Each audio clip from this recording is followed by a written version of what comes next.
민수기 18장 31절 넘겨서 한번 봅니다. 31절 너희와 너희 권속이 어디서든지 이것을 먹을 수 있음은 이는 회막에서 일한 너희의 보수임이니라 그랬습니다. 이 뒷부분은 레위인에 대한 이야기입니다. 앞부분은 제사장에 대한 이야기인데 레위인들에게 하나님이 하시는 말씀 중에 레위인들은 성막에서 일을 한 보수로 제공받는 몫이 있습니다. 그런데 제사장의 몫은 하나님께서 보수로 주지 않습니다. 그러니까 이 차이를 우리가 알아야 됩니다. 8절 말씀해 보시면 8절에 이스라엘 자손이 거룩하게 한 모든 헌물을 네가 주관하게 하고 네가 기름 부음을 받았으므로 말미암아 그것을 너와 내 아들들에게 영구한 몫의 음식으로 준다 그랬지요. 기름 부음을 받았다는 이유, 하나님을 숨기는 이유, 기름 부음을 받은 왕은 세금을 따로 받지만 그것이 세금이 기름 부음 받은 대가로 하나님이 주시는 겁니다. 또 제사장, 선지자 기름 부음을 받았기 때문에 그들에게 정한 보수, 월급, 연봉 이런 것이 없어요. 하나님께서 저들에게 먹을 것을 주시는데 그 기름 부음의 결과로 주어지는 것입니다. 그리고 이것이 거룩하게 하나님 앞에 드린 헌물, 헌금, 헌물, 헌신 이 하나님 앞에 드린 것을 이 기름 부음 받은 사람이 주관하는 거예요. 자기 것이 아닙니다. 그런데 그것을 청지기, 그것을 지키고 보관하고 나누고 또 사용하는 권세가 그에게 있는 거예요. 전통적으로 우리가 목사님과 장로님을 대변할 때 이게 시대적인 상황에 의해서 자연스럽게 제도화 되었습니다만은 신약교회에는 제사장이 하는 역할, 선지자가 하는 역할, 이 두 역할, 그리고 왕의 역할을 그리스도가 십자가 지시기 전에 통합했어요.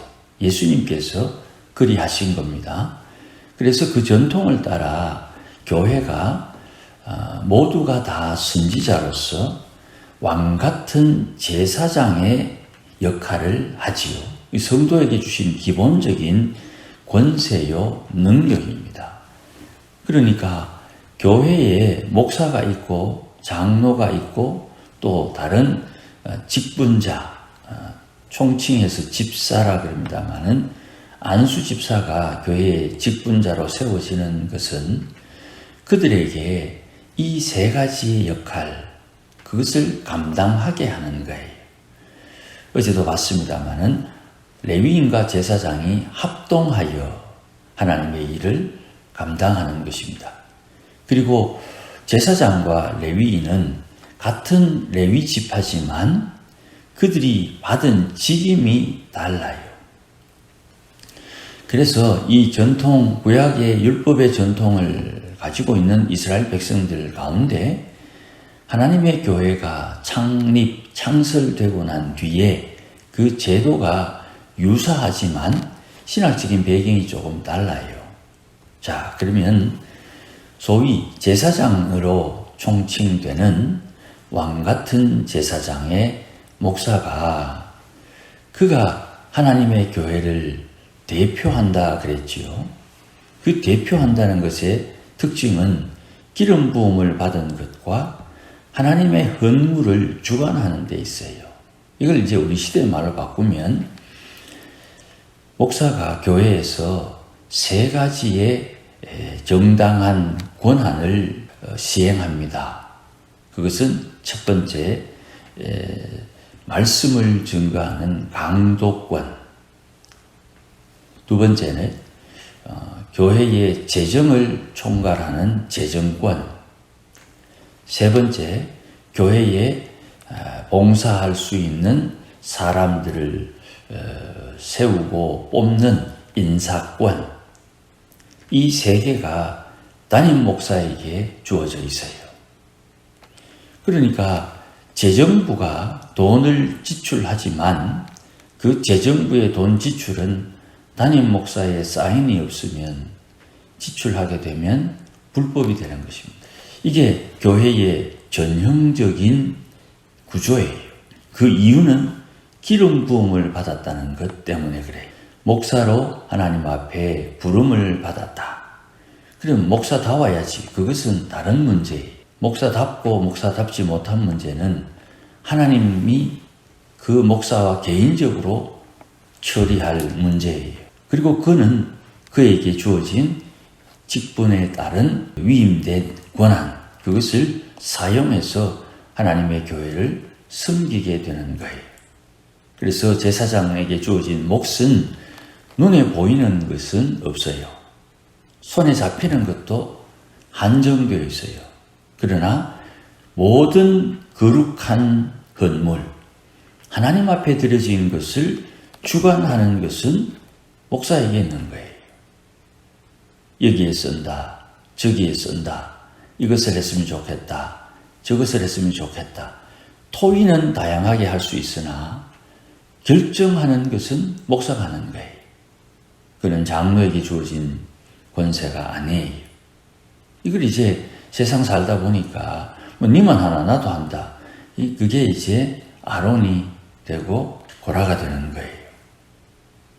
하나님께서 이제 제사장과 레위인들의 몫을 정하시는 이 내용은 앞에 있었던 고라의 사건, 미리암의 사건, 이 사건들이 있고 난 뒤에 이스라엘 백성들에게 다시 확정하는 거예요. 목사님, 니하고 내하고 뭐가 다른데?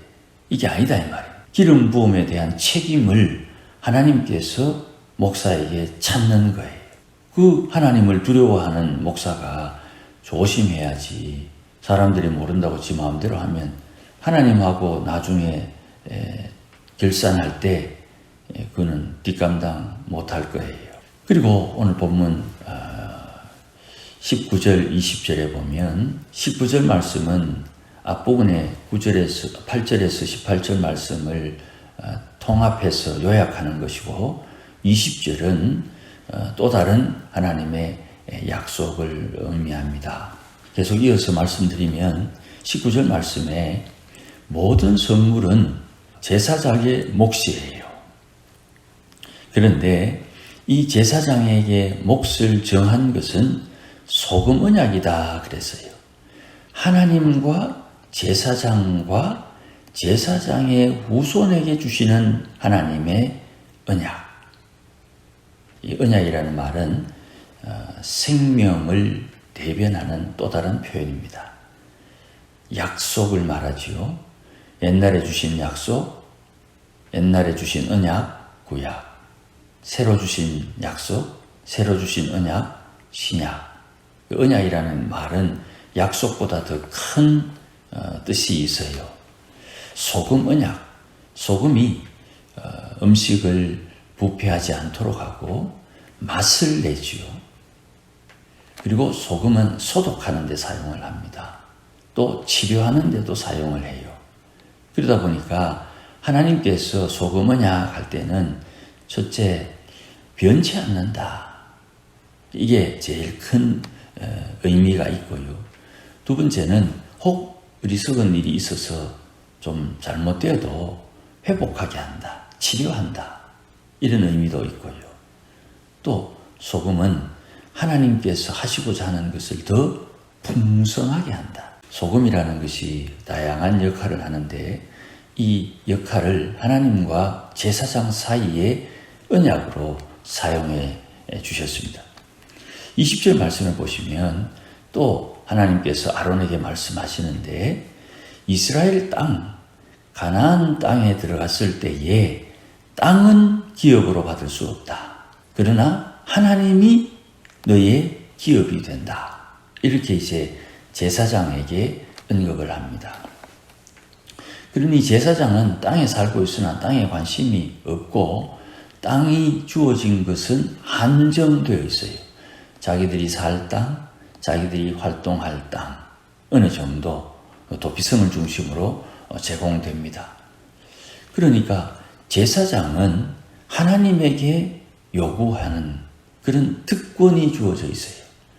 사람들은, 일반 사람들은, 성도들은 열심히 일을 해서 먹고 살지만 제사장은 하나님에게 기도하는 것이 다른 사람들이 하는 일과 같은 거예요.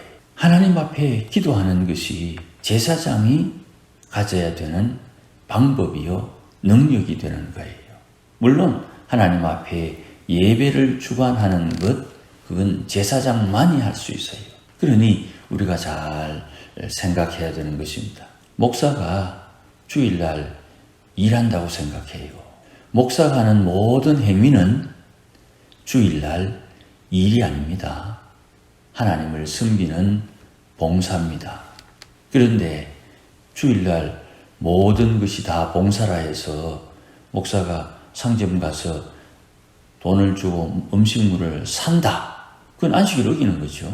두 가지의 상황 중에 무엇을 선택할 것인가는 그 목사가 정하는 거예요.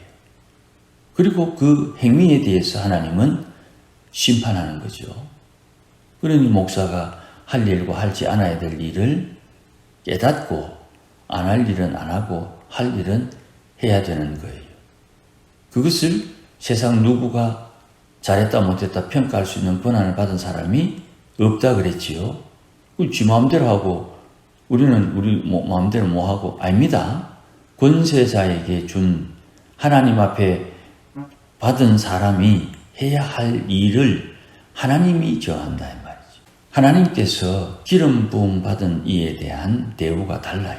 선지자가 거짓 선지자도 있지만 참 선지자와 구별되지요. 권세는 거짓 선지자들이 많이 누리지만 그들의 말로가 결코 쉽지 않아요.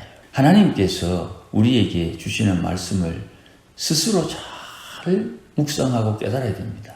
경거망동, 말 뛰듯이 말입니다. 아무데나 드러나고 뛰댕기고 아무데나 나서가지고 하는 것, 그게 결코 유익한 게 아니에요. 앞서서 무언가를 하는 것 반드시 뿌린 대로 거둡니다. 그건 사람은 다 똑같은 거예요. 예수 안 믿으면 누구든지 구원받을 수 없지요. 예수 믿으면 누구나 구원받는 것 동일한 거예요. 그러니 기름 부음 받음에 대한 두려움이 있어야 돼요. 내가 기름 부음을 받았다. 기름 부음을 받은 나는 어떻게 처신해야 되느냐. 이걸 내가 연구하고 묵상하고 기도하고 깨달아야 되는 거예요. 다른 분이 어떻게 한다 안 한다 그거를 그분이 하나님하고 해결해야 되는 몫이니 그 인생에 끼어들면 안 돼요. 베드로가 그건 분명히 이야기합니다. 남의 죄에 간섭하지 마라. 그러니 우리가 사람들이 저렇게 잘못하면 수정하고 교정하고 가르쳐서 돌이켜야 되지 않겠나? 다 합니다. 때로는 이렇게 하는 게 어떻겠습니까? 저렇게 하는 것이 어떻겠습니까? 이것이 좋을 것 같습니다. 다 합니다. 그런데 자기가 고집을 피워서 안 하는 거예요. 우리 아이들 다 키웠습니다만은 쓰레기는 쓰레기통에 넣어라. 말 듣는 아이도 있고 말 안 듣는 아이도 있지요.